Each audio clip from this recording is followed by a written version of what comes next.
Bismillahirrahmanirrahim. Assalamualaikum warahmatullahi wabarakatuh. Gimana kabarnya hari ini?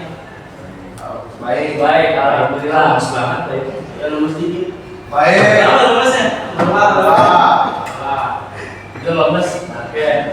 Makan merah. Silakan sebelum memulai pelajaran dipimpin doa dulu satu orang.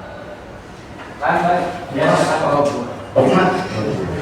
mulai pelajaran, kita berdoa menurut kepercayaan agama masing-masing. Berdoa dimulai.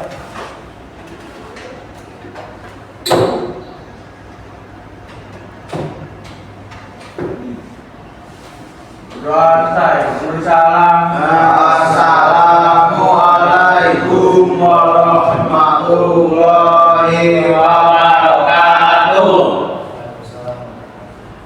Sekarang kita cek hadiran dulu dari Mantek aja dulu.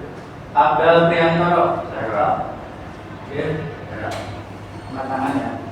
Aziz Faisal, hadir. Belum. Elsa Mahamani, apa? Jadi Febrianti, Kristiani, Baik. Aditya Pariji, HP-nya taruh dulu kalau yang masih megang HP, tasnya juga taruh. Ditaruh dulu HP-nya, tasnya juga dilepas. Nah, sekarang kita sebelum memulai pelajaran, tadi habis pelajaran apa? Komputer. Terus juga kelihatannya ngantuk ya jam terakhir ya? Iya. Pulangnya lebih cepat kan sekarang? Iya, kelas 11:45. Iya. 12:10. Iya. Nah, kita ice breaking dulu. Boleh berdiri? Boleh.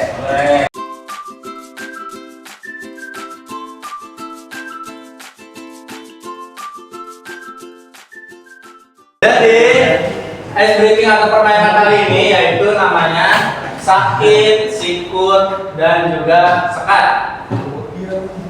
Ada yang tahu nggak? Enggak. Jadi kalau misalnya saya bilang sikut, kalian pegang sikut kalian. Kalau saya bilang sakit, pegang perut, sakit perut. Terus bilang sekat begini. Kalau misalnya sikat, rebut Aja isikan. pulpen kalian. Pulpen yang ada di depan. Iya. Paham?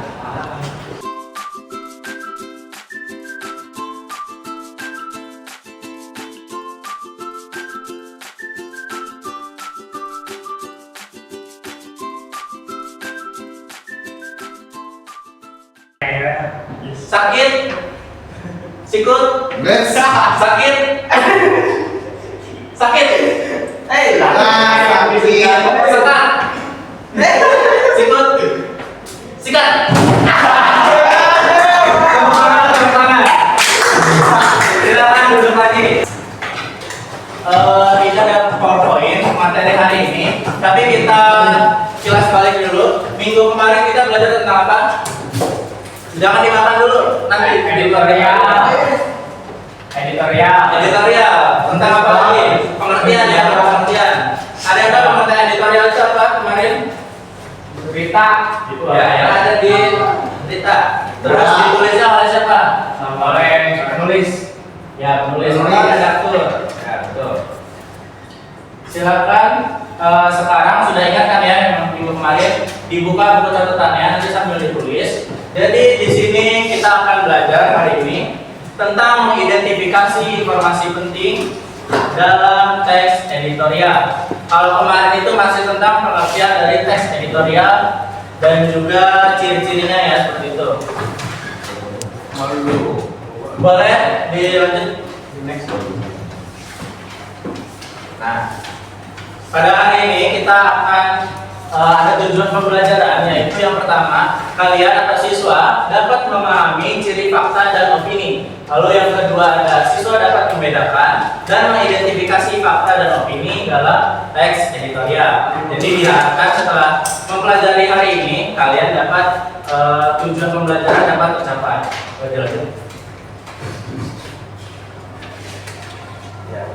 Yang pertama ada pengertian fakta dan opini. Kalau kemarin kita juga masih sekilas tentang fakta dan opini, sekarang kita akan mendalaminya. Yang pertama adalah fakta. Fakta adalah hal Data. keadaan peristiwa yang pernah terjadi. Ya, bisa dikatakan fakta itu memuat apa aja biasanya? Memuat Berita. data, ya data. Memuat data, fakta yang benar terjadi. Kalau tidak benar terjadi itu bukan sebuah fakta atau biasanya hoax atau berita bohong. Nah, fakta ini harus didasarkan dengan data biasanya. Diingat harus yang benar terjadi, ya. Terus juga biasanya dikeluarkan ada data-datanya. Lalu bedanya dengan opini, opini adalah apa? Pendapat atau redaksi yang masih bisa Didebatkan dan dimakan. ya. Kalau opini ini biasanya adalah pendapat atau tanggapan dari seseorang atau redaksi atau redaktur, karena kita membahas tentang editorial ya sekarang, yang masih bisa diperdebatkan dan dipatahkan. Maksudnya diperdebatkan dan dipatahkan gimana? Kalian tahu? Jadi kalau misalnya tanggapan seseorang atau redaktur itu masih tanggapan dia, masih bisa spekulasi lain, masih bisa dipatahkan oleh apa biasanya? Opini itu. Ya benar, dipatahkan oleh fakta. Kalau misalnya dia tidak berdasar, itu bisa dipatahkan oleh fakta atau data. Boleh dilanjut?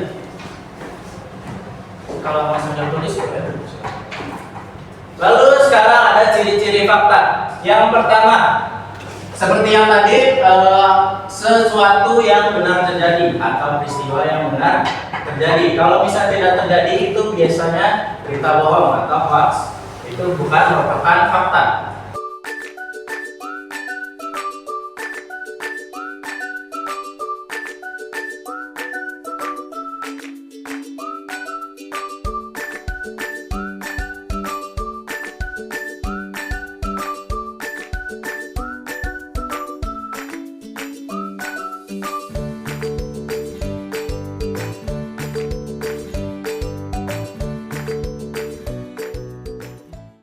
Boleh dilanjut? Nah, sekarang kita bandingkan dengan ciri-ciri dari opini. Dikeluarkan oleh suatu redaksi ya. Lalu yang kedua, bersifat apa? Subjektif. Berkebalikan dengan tadi fakta. Kalau fakta tadi bersifat apa? Objektif. Kalau subjektif itu seperti apa? Kalian tahu? Iya benar, masih ngambang atau bisa disebut juga penilaian dari seseorang, tanggapan seseorang itu bersifatnya subjektif ya, bukannya objektif.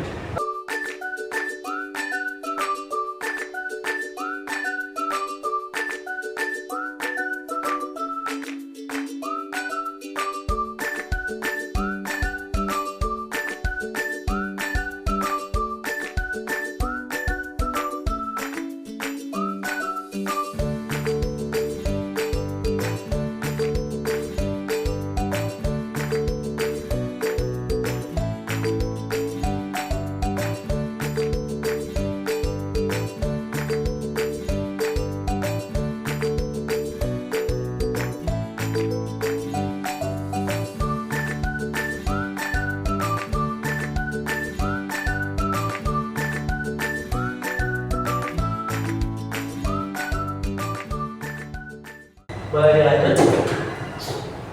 Sampai sini paham tidak atau kecepatan? Paham. Yang di belakang sini tadi kita setelah ciri-ciri, setelah pengertian, sekarang ada contoh dari kalimat fakta. Coba satu orang dibaca. Boleh Jul? Baca Jul. Data pusat, statistik, BPS menyebut melemahnya perekonomian berimbas pada melonjaknya angka pengangguran yang pada kuartal tahun 2015. Kuartal berapa itu? Tiga. Tahun 2015 ini mencapai 7,56 juta orang. Ya, benar. Nah, seperti yang tadi, kalau kalimat fakta itu atau fakta biasanya ada datanya. Data itu biasanya berupa apa? Fakta statistik Berupa objek berupa angka. Angka. Angka. Berupa angka. Nah, di sini yang menyebutkan lamanya perekonomian itu siapa? Itu BPS. Data BPS ini ya. BPS. Itu dia setelah melakukan survei atau telah melakukan suatu penelitian bahwa pengangguran itu mencapai 7,56 juta orang. Nah, itu termasuknya kalimat fakta. Ada datanya juga. Sudah paham bedanya? Kalimat fakta? Lanjut. Sekarang ada kalimat opini. Nah, ini penjabaran dari yang tadi, yang mirip-mirip tadi. Ada 5 ya. Yang pertama itu ada kritik. Fakta. Kenaikan harga itu menjadi kado tahun 2014 yang tidak simpatik, tidak bijak dan tidak logis. Di sini kita bisa lihat kritiknya itu menonjol ya pada kata-kata ini, tidak simpatik, tidak bijak dan tidak logis.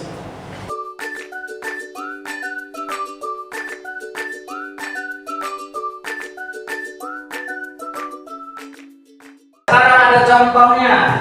Ini belum diketahui nih mana kalimat fakta dan opininya. Ayo kita tebak. Yang pertama, ini termasuk kalimat apa? Ada tahu kalimat apa ini? Objektif. Opini atau fakta? Fakta. Siapa yang opini? Saya Opini kenapa? nggak tahu. Apa kalau opini? Ada yang tahu nggak? Ayo. Ayo. Jadi iya benar. Jawabannya benar itu opini. Karena di sini si penulis tanda daftar itu menilai kinerja pilih-pilih DPR bahkan semakin terlihat belakangan ini. Ada RUU yang cepat, bahkan amat cepat dibahas dan disahkan. Kenapa tidak kalimat fakta? Karena di sini cepat, amat cepat itu merupakan kata-kata yang tidak valid gitu ya, subjektif, bisa dikatakan subjektif.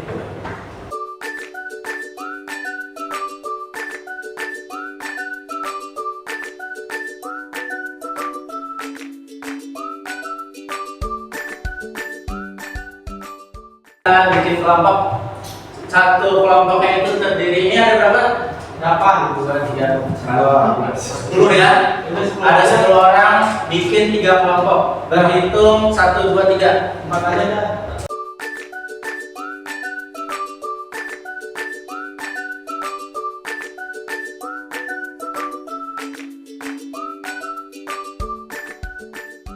Ada kelompok, nanti kalian isi kelompok kalian nomor berapa tadi? Terus nama kelompok kalian tulis di situ. Nah, di sini ada contoh teks editorial, bisa kalian baca dulu. Nanti kalian tentukan mana kalimat faktanya dan kalimat opininya yang di halaman sebelahnya. Bisa dilihat kalau kalimat fakta di sini kalian kerjakan 2 saja.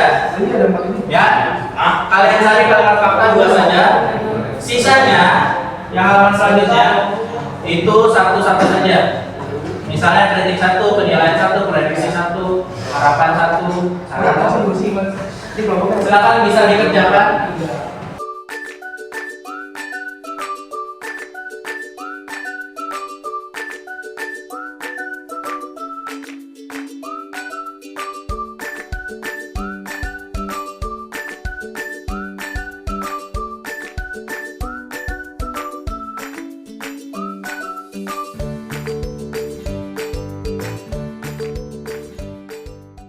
Silakan satu kelompok mempresentasikan di depan. Satu kelompok 1, kelompok Adit dan kawan-kawan. Ayo.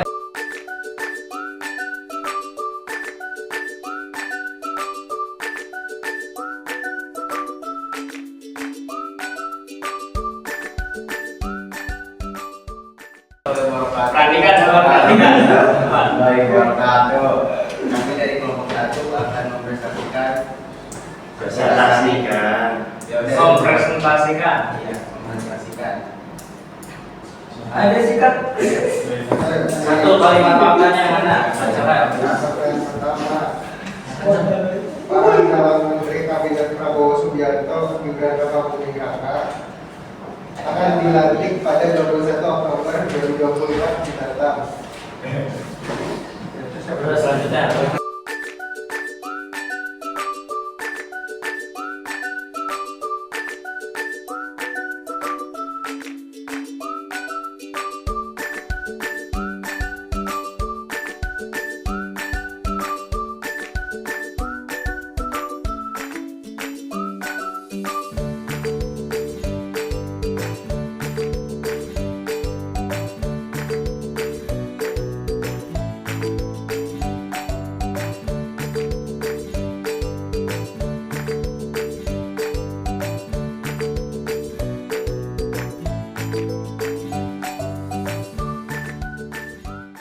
Silakan boleh duduk, tepuk tangan buat yang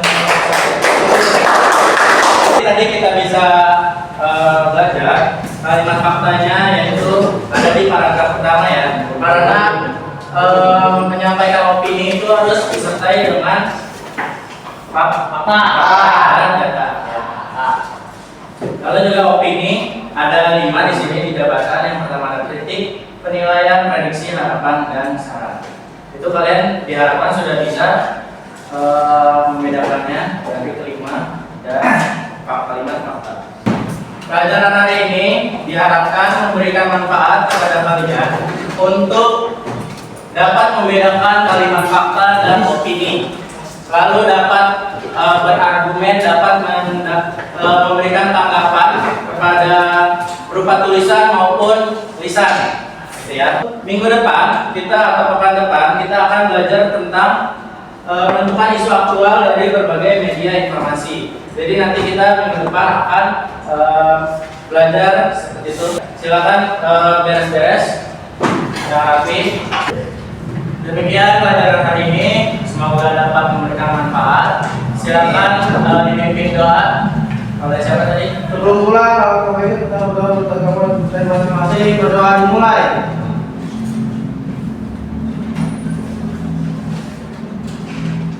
Berdoa selesai. Memberi salam. Assalamualaikum warahmatullahi